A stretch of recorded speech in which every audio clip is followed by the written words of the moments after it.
Despite having accomplished a lot of things that I'm proud of, I still struggle with fear and procrastination in my life.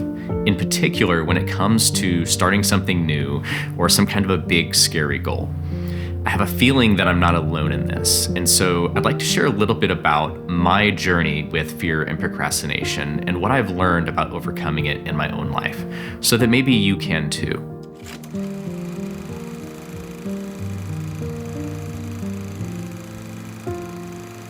Sometimes just getting started is the hardest thing. For me in this moment, it's this YouTube thing. For you, maybe it's getting started on your weight loss journey or some other big mountain in your life that you'd like to climb. After weeks of procrastination, I sometimes find myself asking, why is it so hard to start? And I can't promise you that I have all of the answers, but I can promise you that if you stick around, I'll share what I've learned, and maybe we can overcome this struggle together.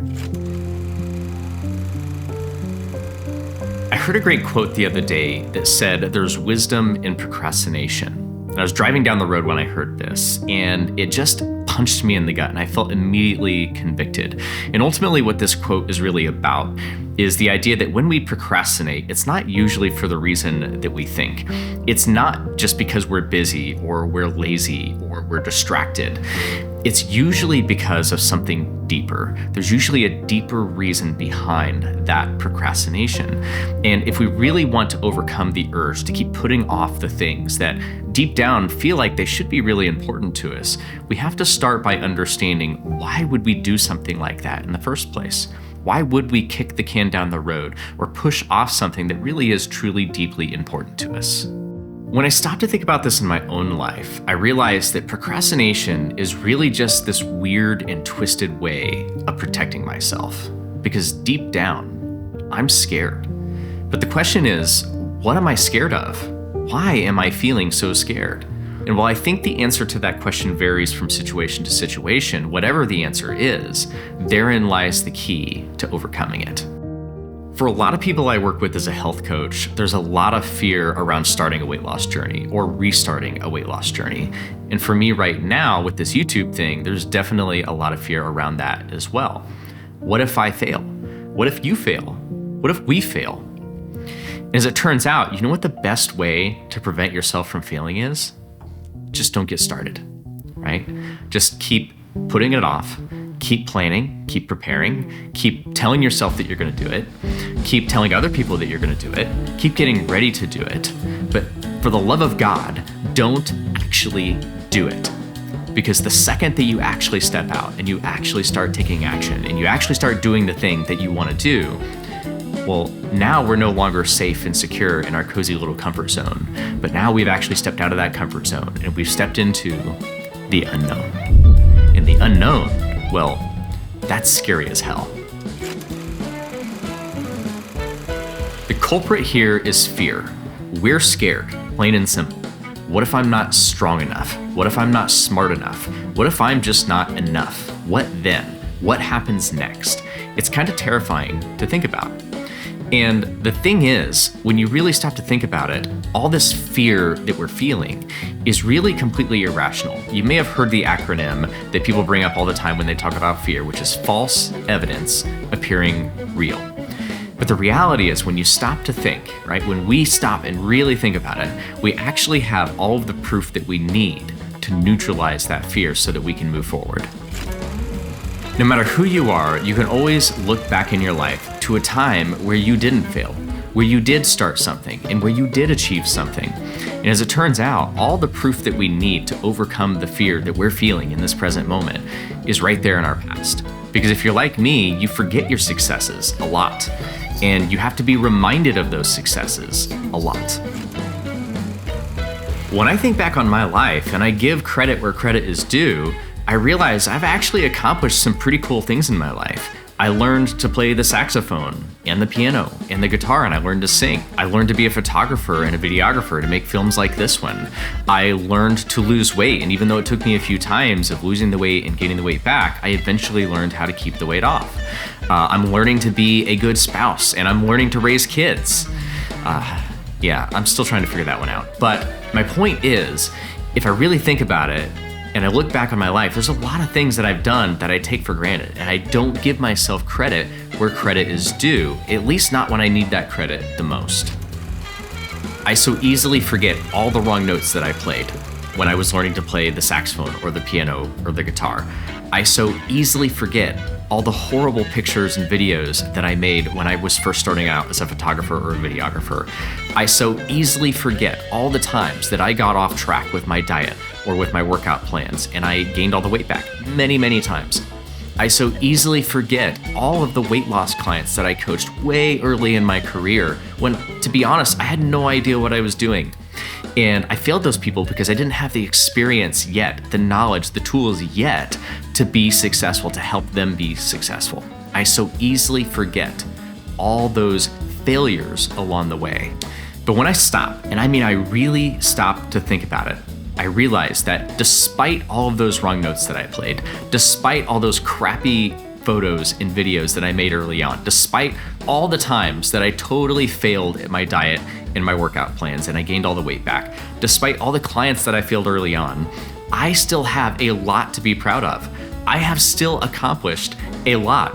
And I didn't accomplish any of those things by trying to be perfect. I didn't accomplish any of those things by putting it off and putting it off and putting it off. I accomplished all of those things by just being willing to show up every day and to put in the reps. And to be honest, being willing to fail over and over and over again. By playing thousands of wrong notes, I learned how to play the right ones. By sorting through thousands of horrible pictures, I learned what makes a good picture. By failing at my weight loss journey a million times, I learned what creates sustainable weight loss. And by failing as a coach time and time again, I eventually became a great coach. Now, side note, I realize I'm at risk of sounding a little bit conceited here as I talk about some of my accomplishments, but one of the most important things that I've learned about building self-confidence is the ability to give yourself credit where credit is due. It just feels good, and if it's something that you struggle with, I think you should try that too. And that, my friends, is the big, amazing, life-changing lesson or idea that I've learned when it comes to my battle with fear and procrastination and perfectionism. It's that failure is not an outcome. Failure is actually the way. Failure is how we go from point A to point B to point C and beyond. Failure doesn't mean that you won't be loved or that you won't be enough or that you'll be alone, even though deep down in our hearts and our minds, those are the limiting beliefs that we often default to. But when we put all those limiting beliefs and all those false beliefs aside and we seek out truth, we very quickly realize that all of the failures, all of the cheat meals and the missed workouts, all the wrong notes, all the crappy photos and pictures, all the times you gained the weight back every single time, we actually stop and we realize that all those failures were actually an essential part of the process.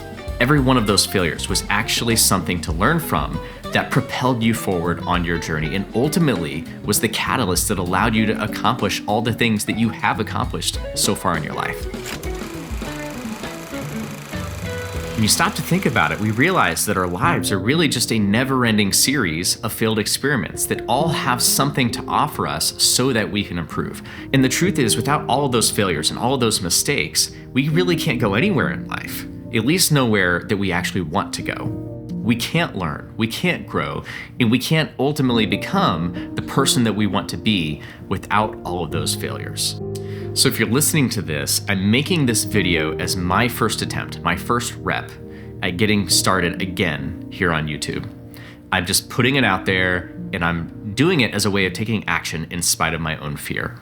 And I encourage you to do the same, because the reality is, if it weren't for all of those wrong notes that I played, I wouldn't be able to stand on stage every Sunday praising my God. If it weren't for all the crappy photos and videos, I wouldn't be making this one. If it weren't for all the times that I gained the weight back, I wouldn't have learned how to keep it off, as I have pretty effortlessly for the last 7 years. And if it weren't for all the clients that I failed early on in my career, I wouldn't be the coach that I am today. And someday I'm gonna look back as a successful YouTube creator who impacts the lives of people that I never would have been able to reach otherwise. And I'm going to remember that this video was the one that started it all. All because I acted in spite of my fear. So if I may, I encourage you to do the same. Just get started. Don't worry about it being perfect. It's not supposed to be. It's the repetition of imperfect work that leads to growth and transformation. And your transformation, as well as mine, starts right now. Or maybe it restarts. Whatever, you get the point. Regardless, it doesn't really matter how many times you stumble. It doesn't matter how many times you start over. All that really matters is that when you stumble, or when something doesn't go just the way that you hoped that it would, that you pick yourself up and you dust yourself off and you recommit yourself to learning. That's what it's really about. It's not about the pounds lost. It's not about the views or the subscribers for me. It's all about who we are, and more importantly, who we are becoming in this process of learning and growth and transformation. I don't know who I'll be in 5 years, 10 years, 20 years, but I know one thing. I'm excited to find out.